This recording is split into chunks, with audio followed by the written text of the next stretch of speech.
Hello everyone. तो दीपावली कैसी रही? अच्छी रही होगी। अब छठ की बारी है।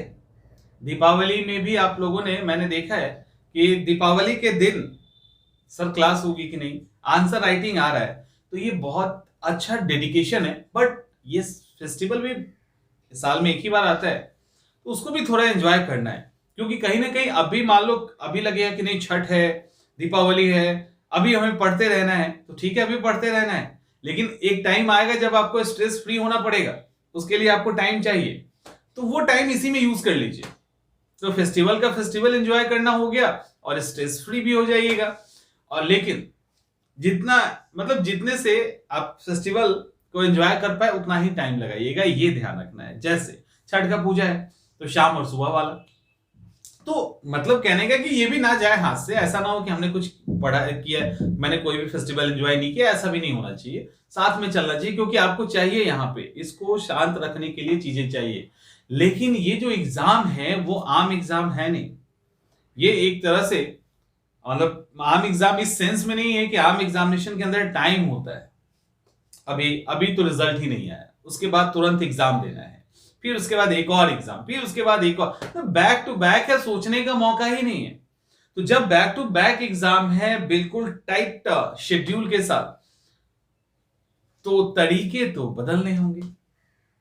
वही वाला तरीका चलेगा ये काम तो करेगा नहीं। इस तरीके में सबसे पहले आपको हर रोज सुबह खुद को बोलना है कि नहीं हम कर लेंगे, हमसे हो जाएगा। और अच्छा है कि इतने कम टाइम में करना है। इस इतने कम टाइम में हम बहुत हार्ड लेबर कर ले और बहुत ज्यादा टाइम एक्सटेंड हो जाए, उसमें धीरे धीरे करें, उससे बढ़िया है ना 5-6 महीने में सब कुछ निपटा डाले। तो इतने कम टाइम में करें, उस पर ध्यान रखना है। इसके अलावा हर रोज मैसेज दीजिए कि हम कर लेंगे, और आप करोगे, क्योंकि आप में से ही कुछ लोग करेंगे ना, तो आप क्यों नहीं करेंगे। तो वो मैसेज आपको लगातार इन्फॉर्म करते रहना है कि हम तो करेंगे ही करेंगे, नहीं करने का तो कोई सवाल ही नहीं उठता। अब जब इतना हो जाएगा तो शेड्यूल को थोड़ा सा रीडिजाइन कीजिए। मुझे पता है कि आप में से बहुत सारे लोग पुराने ढर्रे पे चल रहे हैं। पुराना ढर्रा काम नहीं आएगा, क्योंकि पुराने ढर्रे से पुराने पैटर्न पे, तो पुराने तरीके जो टाइम था, गैप था, उसमें तो रिजल्ट नहीं आ पा रहा था, उसका आउटपुट कम हो रहा था। तो नए तरीके में वो पुराना पैटर्न आपका कैसे काम करेगा पढ़ने का, उसको बदलिए। Optional GS paper, answer writing, PT के फैक्ट्स का कॉम्बो बनाइए। एक कॉम्बिनेशन होना चाहिए, उस कॉम्बिनेशन पे आगे बढ़िए।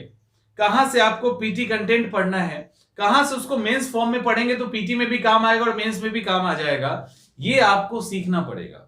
इसको लेकर एक बहुत ही शानदार तरीके से एक शेड्यूल को डिजाइन कीजिए।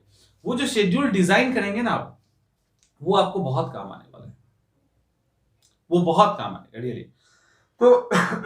तो शेड्यूल आपको उस तरह से रीडिजाइन करना चाहिए। और वो जो रीडिजाइन कर लेंगे ना आप, तो उससे फायदा पता है क्या होगा? उससे क्या होगा कि आप जैसे जैसे चीजों को समाप्त करते चले जाएंगे, वैसे वैसे आप नोट करते रहोगे।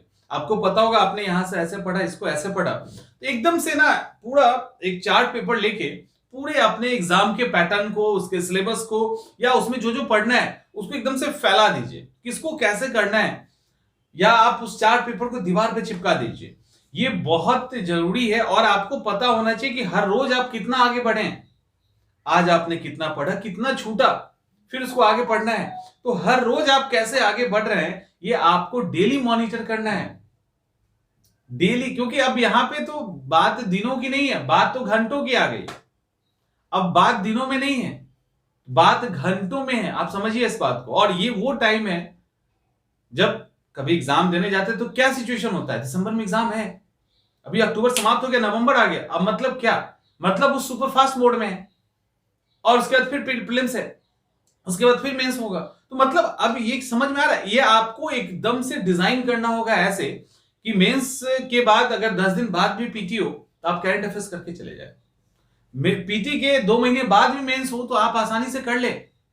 ये इस डिजाइन के साथ अपने आप को। और अभी से जो लोग कंफ्यूज है ना, अभी तक जो कंफ्यूज हैं कि हम तैयारी कैसे करें नहीं करें, तो फिर ये मुश्किल हो जाएगा, आपको नेक्स्ट के लिए सोचना पड़ेगा। और सही तरीके से करोगे तो 2 महीने के प्लानिंग से आप एग्जाम क्रैक कर सकते हैं। तो आपको पूरा एक चार्ट तैयार रखना है जिसके अंदर आपको आगे कैसे बढ़ना है, इस अप्रोच के साथ आप अपने शेड्यूल को बनाइए। सबसे इंपॉर्टेंट यहां रणनीति है पढ़ाई उसके बाद, क्योंकि आप स्ट्रैटेजिकल आप तैयारी नहीं करेंगे तो पढ़ने से एग्जाम तो निकलने से रहा, सवाल ही नहीं उठता है।